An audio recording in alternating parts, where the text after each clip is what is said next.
এই যে একটা বেসরকারি সংস্থার হাতে তুলে দেওয়া হলো মিড ডে মিল কোনো রকম টেন্ডার ছাড়া, কিসের বিনিময়ে, কত টাকার কন্ট্রাক্ট, এগুলো তো আমাদের মানুষের জানার অধিকার আছে। যে আসলে তাহলে নাগরিকত্বের প্রমাণ কী, সেটাও তো দেশের সরকারকে বলতে হবে যে আমাদের সিটিজেনশিপ আমরা প্রমাণ করব কি করে। সেটা বলছে না। যে নাগরিক কি নাগরিক নয়, এই দ্বন্দ্বের মধ্যে নাগরিককে যদি ফেলে দেওয়া যায়, তাহলে আর দেশের সরকার যে আমাদের জনস্বার্থ বিরোধী কাজ করছে সেগুলো আর আমাদের কোনো রকম নজরের মধ্যে আসবে না। এই যে ধরুন রাস্তা নাম পরিবর্তন হচ্ছে, আজকে ট্রাম্পের নামে রাস্তা তৈরি হচ্ছে, এটা নিয়ে যদি আমরা প্রশ্ন করতে যাই তাহলে তুমি বলবে যে তুমি নাগরিক নও। কেন্দ্রীয় সরকার তরফ থেকে বলা হয়েছে যে ভারতের যে পাসপোর্ট রয়েছে সেটা নাগরিকত্বের প্রমাণ নয়।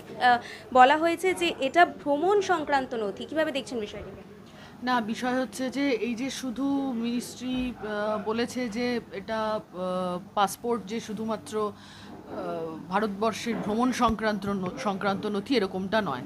আরও অন্যান্য মিনিস্ট্রি অনেক কিছু জানিয়ে দিয়েছে। যেমন ধরুন আয়কর বিভাগ জানিয়েছে প্যান কার্ড নাগরিকত্বের নথি নয়।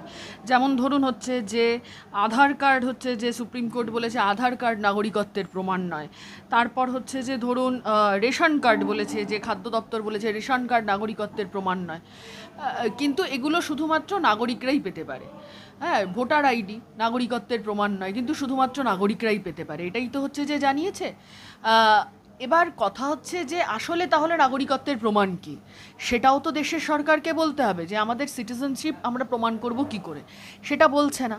উপরন্তু আমরা দেখছি যে নাগরিকত্ব নিয়ে একটা বিশেষত এরকম বর্ডার স্টেট, বাংলার মতন বর্ডার স্টেটে এবং উত্তর পূর্ব ভারতের একাধিক স্টেটে এই ধরনের এই সিএএ, এনআরসি, এই সমস্ত এনে নাগরিক নয়, এই একটা কথা বলার চলছে ভীষণভাবে।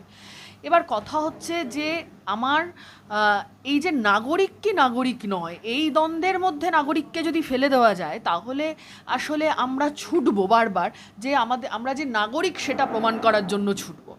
কিন্তু সেটাতেই যাতে আমরা মানে মগ্ন হয়ে থাকি, আমরা যাতে ওটার মধ্যেই ব্যস্ত থাকি, তার জন্যই এ সমস্ত কাজ। তাহলে আর দেশের সরকার বাকি যে কাজগুলো করছে, যা হচ্ছে যে আমাদের জনস্বার্থ বিরোধী কাজ করছে, সেগুলো আর আমাদের কোনো রকম নজরের মধ্যে আসবে না। যেমন ধরুন এই আমাদের রাজ্যে এখন কলকাতা শহরে ইসকনকে মিড ডে মিল দেওয়ার কথা শুরু হয়েছে। এই যে ইসকনকে মিড ডে মিলের ভার দেওয়া হয়েছে, এইটা তো শুধু আমিষ না নিরামিষ তার প্রশ্ন না।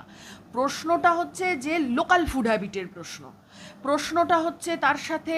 এবং লোকাল ফুড হ্যাবিট বলতে বাঙালি মানে অধিকাংশ বাঙালি আসলে মাছে ভাতে বাঙালি। হ্যাঁ, এইটা তো আমরা প্রত্যেকে জানি।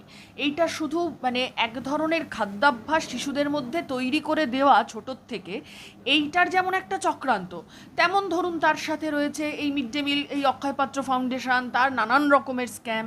এই যে একটা বেসরকারি সংস্থার হাতে তুলে দেওয়া হলো মিড ডে মিল কোনো রকম টেন্ডার ছাড়া, কিসের বিনিময়ে, কত টাকার কন্ট্রাক্ট, এগুলো তো আমাদের মানুষের জানার অধিকার আছে, সেগুলোও জানার কোনো রাস্তা নেই।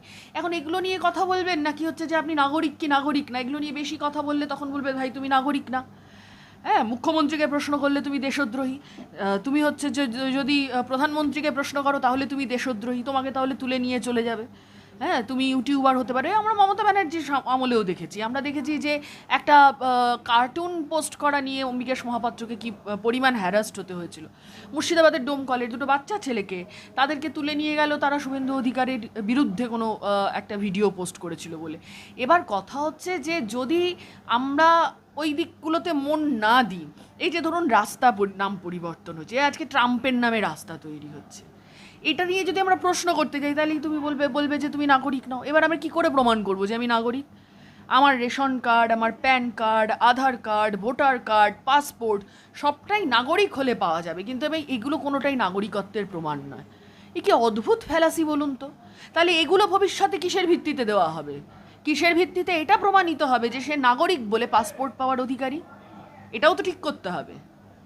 কিসের ভিত্তিতে এটা প্রমাণিত হবে সেটা বলুক সরকার, সেটা তো সরকারকেই বলতে হবে। এই জন্য ওদেরকে হচ্ছে যে ট্যাক্স দিয়ে ওদের মাইনে টাইনে দিয়ে ওদেরকে সরকারে রাখা হয়েছে, রেখেছে দেশের মানুষজন, ওদেরকেই এগুলো বলতে হবে। বিভ্রান্তি তৈরি করা কোনো সরকারের কাজ হতে পারে না।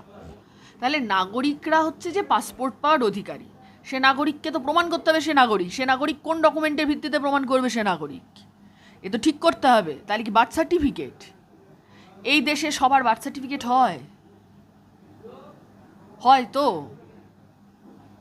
এখন না হয় ব্যবস্থা অনেক উন্নত হয়েছে, এখন না হয় হচ্ছে যে হোম ডেলিভারির সংখ্যা কমেছে, এর আগে যাদের জন্ম তাদের প্রশ্নে কি হবে? ফলে এই গোটাটাকে ঘেঁটে গুলিয়ে দিয়ে একেবারে মানুষকে তিতিবিরক্ত করা এবং নন ইস্যুর মধ্যে মানুষকে এনগেজ করে রাখার চেষ্টা, যাতে রুটি রুজির প্রশ্নে দাঁড়িয়ে কোনো কথা মানুষ না বলে, ওই দিকে যাতে মন দিতে নাই পারে। এই জন্য এরকম প্রতিদিন নতুন নতুন ইস্যু তৈরি হবে, প্রতিদিন নতুন নতুন ইস্যু তৈরি হচ্ছে। এই যে প্রতিদিন নতুন নতুন ইস্যু তৈরি হচ্ছে, প্রতিদিন নতুন নতুন ইস্যু তৈরি হবে, এগুলো তৈরি হবেই আমাদেরকে রুটি রুজির লড়াইটা থেকে হচ্ছে যে যাতে মানুষ ওই সংকটটাকে যাতে হচ্ছে কম সংকট বলে মনে করে।